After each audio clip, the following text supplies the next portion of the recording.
Hi everybody, this is Whit from Critical at Games, and today we're going to talk about some old Magic cards. Pretty common. We get people coming in to sell us collections. It's how we get stock for our single individual Magic cards that we sell.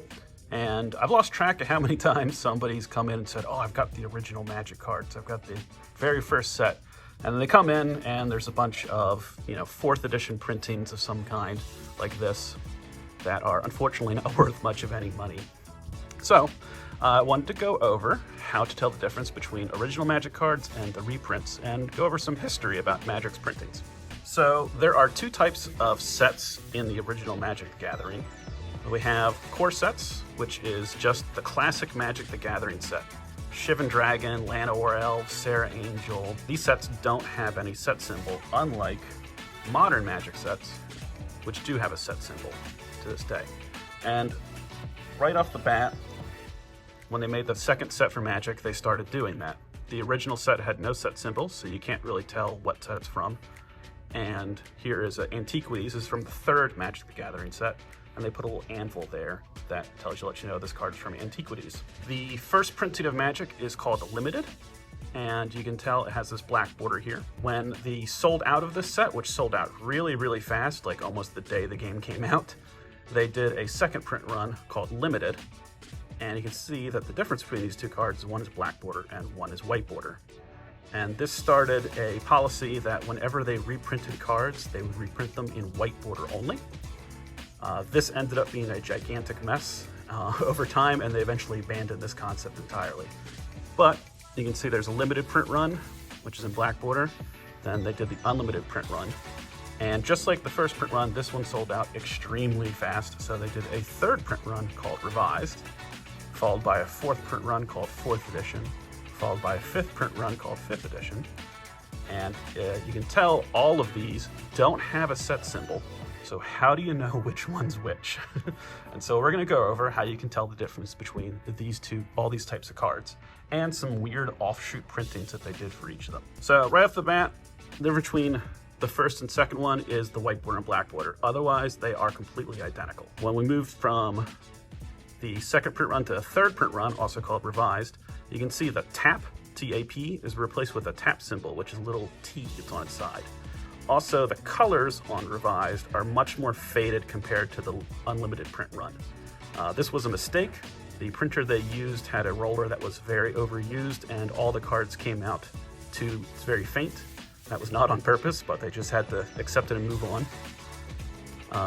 After a while, they moved to 4th edition, and you can see the tap symbol is once again changed to something a little closer to what we have today, but not quite the same. And if we look real down close to the bottom there, we can see now there's copyright and a date, which really helps us to figure out what set this is from. So anything in 1995 is a 4th edition printing. And then finally, we have 5th edition. 5th edition, you can tell, well, the artwork's changed. They've changed a lot of artwork around, and this is a 1997 printing. But other than that, it's usually exactly the same, and some cards do have the same art, some cards have different art. So when in doubt, just look at 1995 versus 1997 to let you know what printing you have in front of you. Now, a lot of these sets got sub-printings as well, and there are subtle differences between them and can change what the card is worth to a collector and so forth. So let's look at Limited real quick. The very first limited print run of Magic the Gathering sold out super fast, and before they moved on to the unlimited printing, they did a second run of Limited, which is what this guy is. These nicknamed are Alpha and Beta print run, and they are completely identical with some subtle changes. This Beta card's a little beat up, so it's kind of hard to tell. There aren't a lot of these cards still in good condition anymore. But when they printed these cards at a printer called Carta Monday, they went back to them for the Beta print run, and Carta Monday, between these two set printings, had changed all their machines and had new printers, which means that this card has more rounded corners than this card, which has a little less rounded corners. Beta cards are the exact same size as every Magic card to this day. So if we take a modern day Magic card and we put it up to each other, you can tell they're pretty much the exact same size, sans the damage that's grown over time. But an Alpha card is physically smaller, and you can see the little corners sticking out at the top. because the alpha card is more rounded. We can put a white border card behind it to make it more noticeable. So you can really see that this card's physically smaller. And if you're trying to figure out if alpha or beta, that's about the only way you can do it. Grab a normal modern day Magic card you know is the right size, stick the alpha or beta card over it and see if they line up correctly. Back in the day, alpha cards were actually banned from tournament play because they were physically smaller than the cards. Because card sleeves didn't exist back then. People just played with naked cards. And so you could see the alpha cards in the deck, so they were worth less money because you couldn't play with them. These days we have sleeves, so the alpha cards, because they're such a small print run, are actually now worth more money than the beta cards. Another print run that happened during this time was the collector's edition. We have a third card that looks almost identical to the others. And the difference, there's two big differences in collector's editions. First of all, the back of the card says collector's edition on it, which makes it real easy to tell them apart, and has a golden border. The other is, again, the corners. The collector's editions are not meant to be played with, so they have sharp corners. They cannot be used in any tournament play to this day. And they also feel like kind of flimsier cardboard. They came as a box all together. They weren't sold in booster packs, and they were just to be put on a shelf or in a binder, not to be played with. For the limited edition run, this is one of the few that has nothing special about it. This is the only print run of limited edition. But things get a little crazy when we move on to third edition, aka revised. Revised is the first edition where the core set changes. Alpha, beta, unlimited, all the cards are the exact same cards as the original set of Magic the Gathering. But there were a lot of cards in that set that were too powerful, too weird, too confusing, that they took out of the set.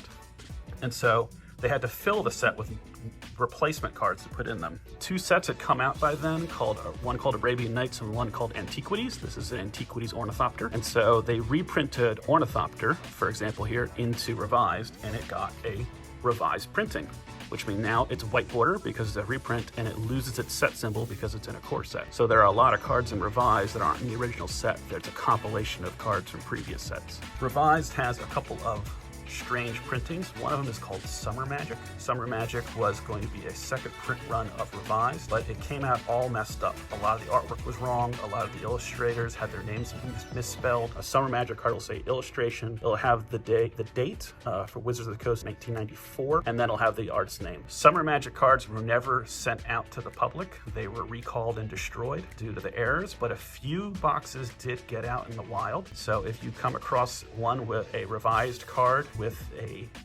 date on the bottom of it, you have a Summer Magic card, and they are worth quite a lot of money. Another thing that happened during then was Magic went international. So this is an island for German printing. This is the third edition printing, and you'll notice that it's black border again. That's because while this card is a reprint, it's not a reprint to Germany. So it got an original black border printing just to add extra level of confusion to everything. You'll also notice the tap symbol is the more modern one, which means other countries got the modern day tap symbol before we did when 4th edition came out a little later that same year. 4th edition here is a printing. It has an alternate printing as well called alternate 4th edition. And if we bring up an alternate 4th edition and a 4th edition card here, boy, they look the same. And they practically are. It's very hard to tell from the camera, but the alternate 4th edition, the colors are a little more vibrant, a little weirder, and the card feels a little waxier.